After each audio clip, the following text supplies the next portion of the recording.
В каждом из нас живет заветное желание, от которого хочется взлететь. Всем, даже взрослым. Потому иногда сложно вообразить, что за пределами мирка этих желаний существуют миллиарды предметов, процессов и вопросов, о которых мы никогда не узнаем, либо не задумаемся. С ними нас, бывает, внезапно сталкивает случай. Прошу прощения, представьте, что к вам в руки попал миллион. Ваши действия. Встреча с собственной мыслью может произойти как угодно. Важно иное, как она меняет нас. В это интервью вошли множество вопросов. Большинство из них звучали десятки, а может и сотни раз. Но почти час разговора поведал нам историю, в которой соединились разные жанры. Драма, трагедия и что-то напоминающее фэнтези. Отличие лишь в порциях вымысла. В книгах его может быть вдоволь. В этой записи ни слова. Мы бы сказали откровение, но дано ли слову описать масштаб поступка? Знаете, кто хоть раз прыгал с парашютом в жизни, тот знает, что такое высота. Это я лечу. А никогда не было такого вопроса, почему именно я? Всегда возникал до. Всем привет. Всех помню. Всех знаю. До и после обычно связывает не только союз, но лишь до тех пор, пока между до и после не так много отличий. То, что произошло на этой границе, неяс теперь мягко называет уроком. Суровым, несправедливым, жестоким. Но учиться в любом случае приходится заново. Он уже умеет сидеть. Но что до главного желания, врачи-наставники непоколебимы. Уроки ходьбы придется отложить на 10 лет. Хочешь во снах? А во снах, конечно. О, еще как. У меня был период, когда я спал по 16-18 часов в сутки. И мне моя та жизнь во сне казалась лучше, чем та, которая наяву.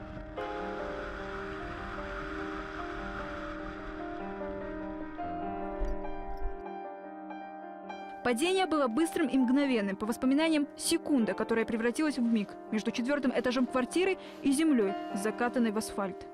Я пришел к себе домой, полез открывать форточку, потому что было дома жарко, и нечаянно облокотился рукой на стекло. И секунда, все, я выдавил 2 стекла и улетел. Я лежал, ничего, абсолютно полностью как маленький ребенок, но с головой, который это все осознает, который это все понимает и ничего поделать не может с этим. В горизонтальном положении наблюдать за жизнью не хотелось. Может, сдастся? Говорят, так легче всего. Отпустить саму жизнь, не цепляться, раз уже сорвался. Вместо финальных титров неожиданно вступила сама жизнь. Нет, не то состояние полусна, от которого все сознание, словно опьяненное, бродит между выдумкой и правдой. Та настоящая жизнь, с горьким принятием факта, но все же сладким ощущением надежды. У нее конкретное лицо. Подруга накормила гречкой. Этот жест заставил очнуться. Жизнь отныне интереснее снов, хотя бы потому, что она настоящая. А потом в этом отрезке пробуждения наступил грандиозный день, и его снова сотворили друзья. Благотворительный концерт.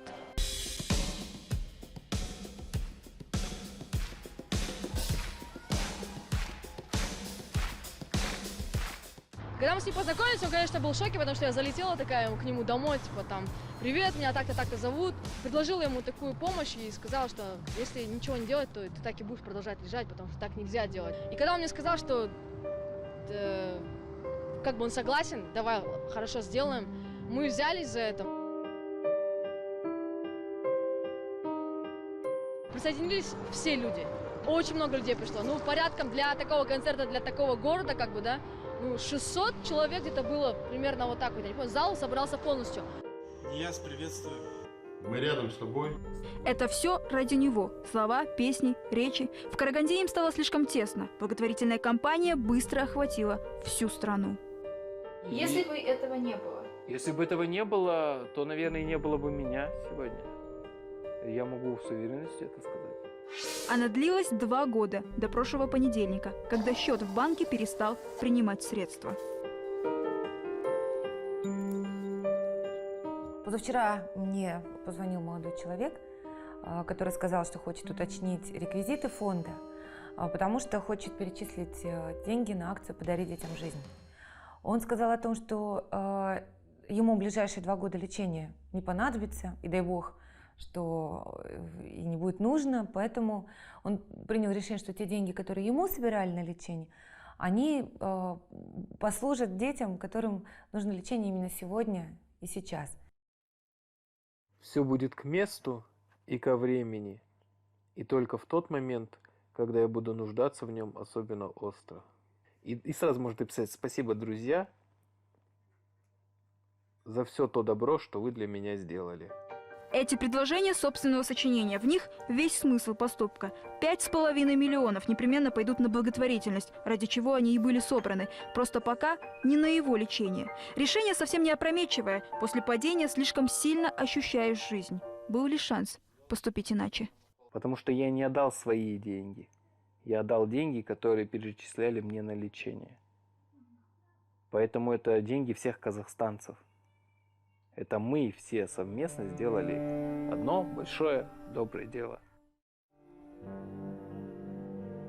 Говорят, что добро существует по принципу бумеранга. Если так, то все, что произошло после, не случайность. Деньги, перечисленные в фонд, уже направлены на лечение Софии. Из-за слабых речей трахеи она с рождения дышит с трудом и совсем не говорит. Теперь в ее маленькой жизни появились большие шансы дышать и говорить самостоятельно.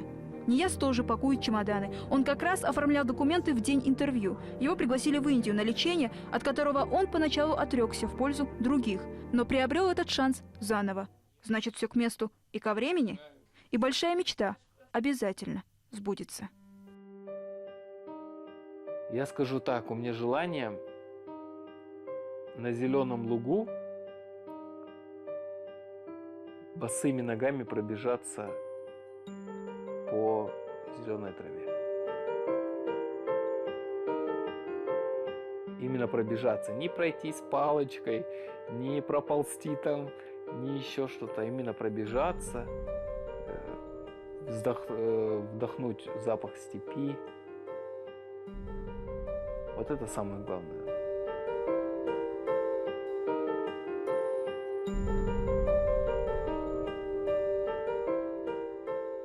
Суля Тимирбаева, Талгат Аханов, Айдын Калуов. Первый канал Казахстана. Программа «Аналитика». Караганда и Алматы.